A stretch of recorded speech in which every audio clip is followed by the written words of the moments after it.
si Idol Madla, nakakahanga, may mga hawak, gandang linyada. Ika'y inspirasyon kung bakit hanggang ngayon ako'y palaging kumakarera. For today's video mga kalapatids, eto day 3 na tayo. So nagpipintura na ako ng lalagyan natin ng steel matting. So nilagyan ko na rin ng yung rust remover. Kaya yung kulay nung kalawang medyo naging dark. So ito pipinturahan natin, medyo kulay pink yung pintura dahil naghalo yung white saka yung pula. So nandito pa yung mga ibon natin. Ito yung mga ibon natin na tinuturuan na yan. So labas-pasok lang sila dito. So kailangan kasi pag pinawalan natin yung mga to mga kalapatids, tapos na itong landing board, kailangan nakalagay na dito yan. Pag hindi pa tapos, pinawalan natin yung mga to, hindi sila babalik. So possible, next week, ilalapag muna ni maglaro dito sa landing board para ma-familiarize sila. Tapos ito, pinturahan din natin yan mga kalapatids. Kailangan wala na kayong makitang kalawang dito next week pag natapos tayo. So nandiyan namin dito, next week patapos na, ito na lang yero, no? Pero siguro bukas Friday maaari matapos na lahat ng pintura, ito maging kulay blue na. Kung sakali sa Sabado malalagay na natin yung pinaka-landing board natin. Dito pipinturahan ko lang to. Yan yung pa-slide.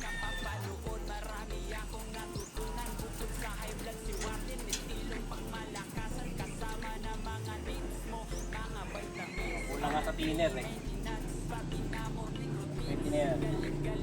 Iubos ko na yung pintura. Ito yung mga natirang pintura galing dun sa baba. Mamaya papakita ko sa inyo. So ito yung mga ibon natin eh.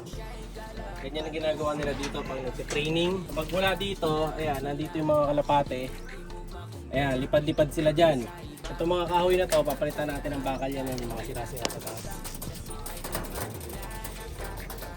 So yan, tambay-tambay sila dyan. 1, 2, 3, 4, 5, 6, 7, 8. Meron tayo 8 flyer dito.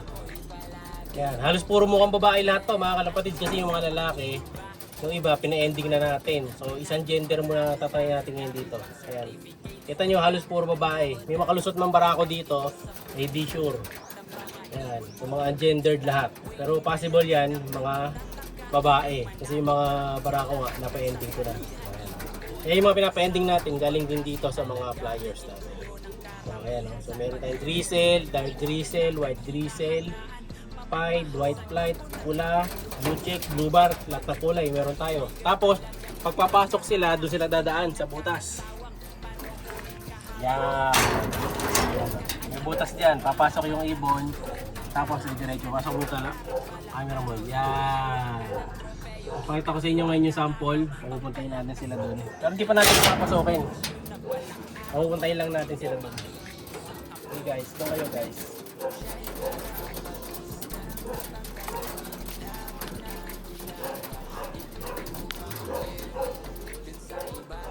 Right.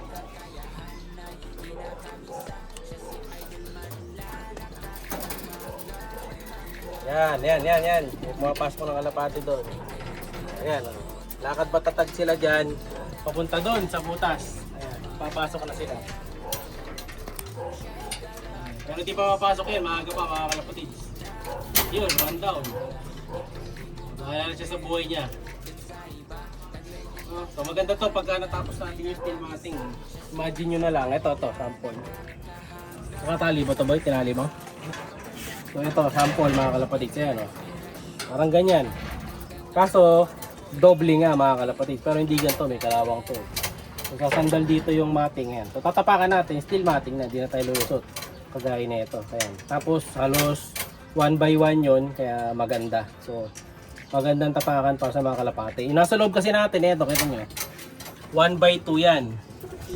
Yan, yung steel matting na nasa side, 1 by 2 yan. So ilalagay natin 1 by 1 para mas madaling tapakan para sa kanila. Nilalagay lang natin to kasi mga trainee yung nilagay natin ngayon eh. Kasi may chance pa minsan lumusot dito pagka payatot ng ibon. Pag malaki yung ibon, hindi naman kasya. Ano lang to, guide lang. So, ayan ha, ayos na mga kalapatid. Abangan nyo, magiging kulay blue lahat yung paligid na to. Pati yung kalawang, tatanggalin ko. Tingnan natin kung anong kayang gawin natin sa mga kalawang na yan. Taong namumuhay, wala lang kaarte-arte, hangad lang ay sumaya. Nagalaga ng kalapate, oo di rin madali ang kanyang napagdaanan. Marami man ang harang ay patuloy na gumabang, hanggang sa unti-unti niya itong mahawakan. Ng tamis ng tagumpay ay kanyang nalalasahan. Pero bago ang lahat ay doon salamat nga pala sa naibahagi mong napakahalaga sa aking kapapanood. Marami Yan, akong kulay pink na mga kalapatids yung ibang part.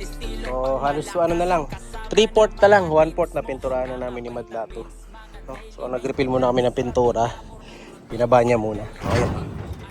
So iba dito, di naman kailangan ng primer, yung halos yung ano lang, may pintura. Pero pinahiran ko na rin ng manipis yung iba para safe sa kalawang. So pa-primer na rin kasi yan. Nadamay ko na. Mamaya hapon naman siguro yung part na susunod kasi 1 PM na rin.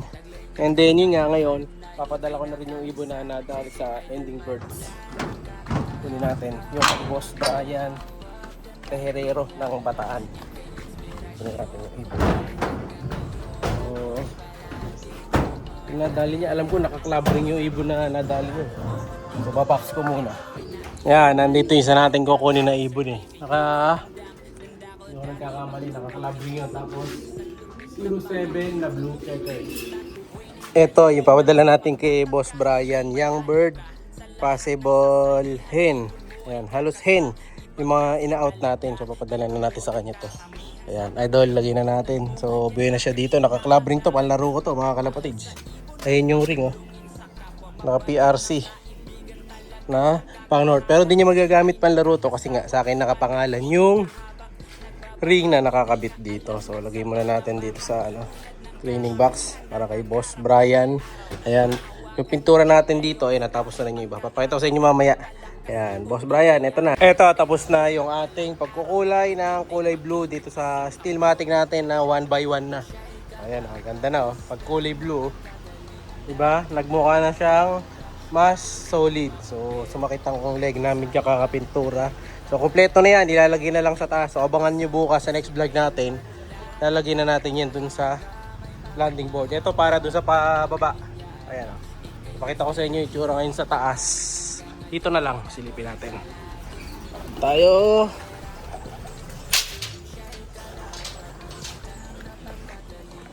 Yun o. Hindi pala kita. Yun. So, kita nyo yung landing board natin mga kalapatids. Ayan na. Para sa ating day 3. Ayan o. May kulay na konti. May laktaw lang. Hindi ko nakita yung iba. No? Abangan nyo sa next vlog yan bukas. Bye! Siya'y kalapatistang napakagaling na kinakilala.